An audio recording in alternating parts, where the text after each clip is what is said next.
Hello friends, आज CBDT के द्वारा एक सर्कुलर जारी किया गया है जो कि आईटीआर से संबंधित है और इसमें जो भी आईटीआर 2015-16 से लेकर के 2019-20 तक फाइल किए गए हैं उनमें हमें जो ईवीसी के द्वारा या डिजिटल सिग्नेचर के द्वारा या वहाँ पर सीपीसी में आईटीआर को फिजिकल फॉर्म में वेरिफिकेशन के लिए भेजा जाता है उससे संबंधित है। तो ये एक बहुत बड़ा रिलैक्सेशन है जो इनकम टैक्स डिपार्टमेंट के द्वारा दिया गया है और जो कि सीबीडीटी का सर्कुलर आज 13 जुलाई 2020 को आया है। तो आज हम लोग उसी के संबंध में डिस्कस करने वाले हैं। उससे पहले एक छोटी सी रिक्वेस्ट कि अगर अभी तक आपने हमारा चैनल सब्सक्राइब नहीं किया है तो कृपया सब्सक्राइब करें और बेल आइकन अवश्य प्रेस करें जिससे हमारे अपलोड होने वाले वीडियो आपको जल्दी से जल्दी मिल सकें। तो आइए देखते हैं कि इस सर्कुलर में उन्होंने क्या रिलैक्सेशन दिया है। यह है सीबीडीटी का सर्कुलर जो कि 13 जुलाई 2020 से संबंधित है। इसमें इन्होंने बताया है कि in respect of an income tax return ITR which is filed electronically without a digital signature, the taxpayer is required to verify it using any one of the following modes within the time limit of 120 days from date of uploading the ITR। यानी कि जब ITR हम file करते हैं तो file करने के बाद हमें या तो डिजिटल सिग्नेचर से उसको वेरीफाई करना होता है या फिर किसी अन्य मोड में, जो कि मोड मैं अभी आपको बताने वाला हूं, उस मोड के माध्यम से 120 दिन के अंदर अपलोड करना होता है, उसको ई वेरीफाई करना होता है। जिसमें से आपके मोड हैं through Aadhaar OTP, by logging into e filing account through net banking, EVC through bank account number, EVC through demat account number, EVC through bank ATM और by sending a duly signed physical copy of ITR-V through post to the CPC Bengaluru. तो या तो हमें इन माध्यम से उसको ई verify करना होता है या फिर फिजिकल फॉर्म में CPC बेंगलुरु उस कॉपी को भेजना होता है। अब अगर हम उस कॉपी को नहीं भेज पाते हैं और किस किस वर्ष के लिए नहीं भेज पाते हैं, देखिए इन्होंने कहा यहाँ पर one time relaxation for verification of tax return for the assessment years 2015, 16 and 2016, 17 and 2017, 18 and 2018, 19 and 2019, 20।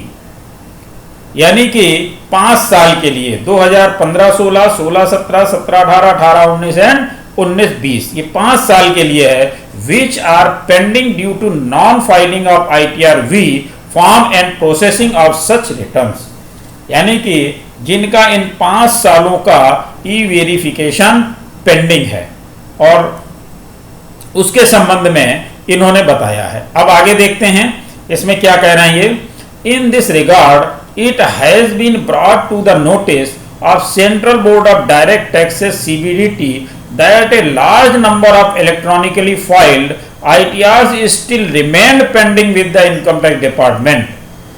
यानी कि डिपार्टमेंट ने ये देखा कि बहुत सारे रिटर्न ऐसे अभी तक पेंडिंग हैं, बहुत बड़ी संख्या में पेंडिंग हैं जिनका ई वेरिफिकेशन नहीं हुआ है। For want of receipt of a valid ITR-V form at CPC Bengaluru from the taxpayer concerned in law, consequences of non-filing the ITR-V within the time allowed is significant as such a return can be declared non-est in law. Thereafter, all the consequences for non-filing a tax return as specified in the Income Tax Act 1961 Act follow। अब यहाँ पर देखने वाली बात यह है कि जो रिटर्न हम फाइल करते हैं अगर हम उसको ई वेरीफाई नहीं करते या फिजिकल फॉर्म में CPC को नहीं भेजते हैं, उस कंडीशन में उस रिटर्न की स्थिति क्या होती है, उस रिटर्न को नॉन फाइलिंग ऑफ रिटर्न माना जाता है। यानी ये माना जाता है कि आपने वो रिटर्न फाइल ही नहीं किया है। तो नॉन फाइलिंग ऑफ रिटर्न के जो कॉन्सिक्वेंसेज हैं वो आपके ऊपर एप्लीकेबल हो जाते हैं और आपकी परेशानी बढ़ाते हैं। तो ऐसी स्थिति में अगर आपके रिटर्न अभी भी ई वेरीफाई के लिए पेंडिंग हैं और वो भी 2015-16 से लेकर के 2019-20 तक। तो आपके लिए एक बहुत बड़ा रिलैक्सेशन है, बहुत बड़ा आपको फायदा मिलने वाला है। इसलिए इसको आप ध्यान से देखें और वीडियो को अंत तक देखें कि इसमें क्या क्या टाइम है और किसको किसको ये फायदा मिलेगा और किसको ये फायदा नहीं मिलेगा, ये भी ध्यान देना जरूरी है। तो आइए देखते हैं आगे। In this context, as a one-time measures for resolving the grievances of the taxpayers associated with non-filing of ITRV for earlier assessment years and to regularize such returns which have either become non-est or have remained pending due to non-filing, non-receipt of received ITRV from the CBDT। अगर आपके return अभी तक non filing की स्थिति में हैं, आपने उनको ईवीसी नहीं किया है, तो उनको रेगुलराइज करने के लिए सरकार आपको एक बार मौका दे रही है। An exercise of powers under section 119 of the act in case of returns for assessment years 2015-16, 2016-17, 2017-18, 2018-19 and 2019-20 which were uploaded electronically by the taxpayer within the time allowed under section 139 of the act and which have remained incomplete due to non-submission of ITRV form for verification। अब अगर ये return remained incomplete हैं, किस कारण से? Due to non submission of ITRV। अगर आपके द्वारा ITRV फाइल नहीं किया गया है वेरिफिकेशन के लिए, उन्हीं लोगों के लिए ये सुविधा उपलब्ध है। क्या है? Hereby permits verification of such returns either by sending a duly signed physical copy of ITRV to CPC Bengaluru through speed post और through EVC/OTP modes as listed in para 1 above। such verification process must be completed by 30th September 2020। अब या तो आप उसको EVC के माध्यम से उसको रेगुलराइज कर लीजिए, वेरीफाई कर लीजिए, या फिर आप फिजिकल फॉर्म में उसकी कॉपी बेंगलुरु CPC को भेज दीजिए स्पीड पोस्ट के माध्यम से, और उसके लिए आपको टाइम दिया जाता है 30 सितंबर 2020। यानी 30 सितंबर 2020 के पहले आपको इनमें से कोई भी काम जरूर कर लेना है, चाहे आप फिजिकल वेरिफिकेशन के लिए CPC बेंगलुरु को भेज दें या आप OTP के माध्यम से EVC के माध्यम से वेरिफिकेशन कर लें।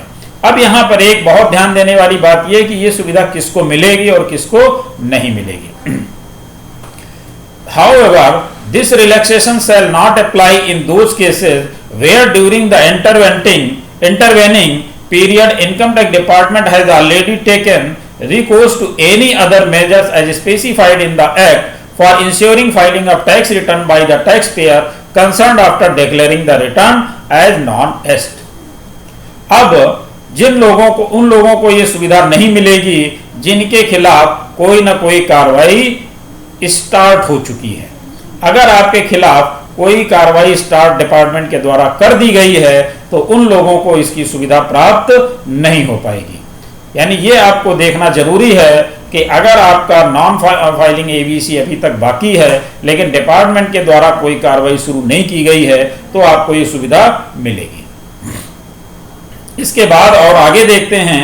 Further CBDT also relaxes the time frame for issuing the intimation as provided in second proviso to subsection 1 of section 143 of the act and the direct the such returns shall be processed by 30th December 2020।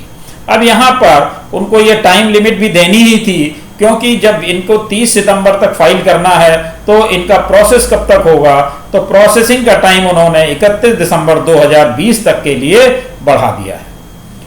In case the taxpayer concerned does not get his return regularized by furnishing a valid verification either ITRV or EVC/OTP by 30th September 2020, necessary consequences as provided in law for non-filing the return may follow।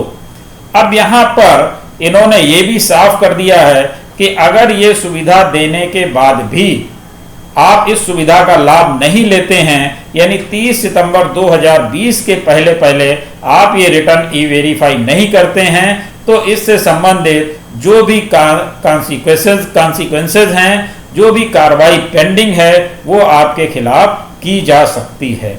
इसलिए इस सुविधा का लाभ हमें अवश्य लेना चाहिए। ये एक बहुत बड़ा रिलैक्सेशन है, खास तौर से उन लोगों के लिए जो लोग 2015-16 से लेकर के 2019-20 के बीच में अपने रिटर्न को फाइल तो कर चुके हैं, टाइम से अपलोड तो कर चुके हैं, लेकिन उसको ईबीसी के माध्यम से वेरीफाई नहीं कर पाए हैं, या उन्होंने फिजिकल फॉर्म से सीपीसी को भेजा और वहां नहीं पहुंचा। इस तरह की अगर कोई भी कारण है तो आप इस सुविधा का लाभ अवश्य ले सकते हैं। धन्यवाद।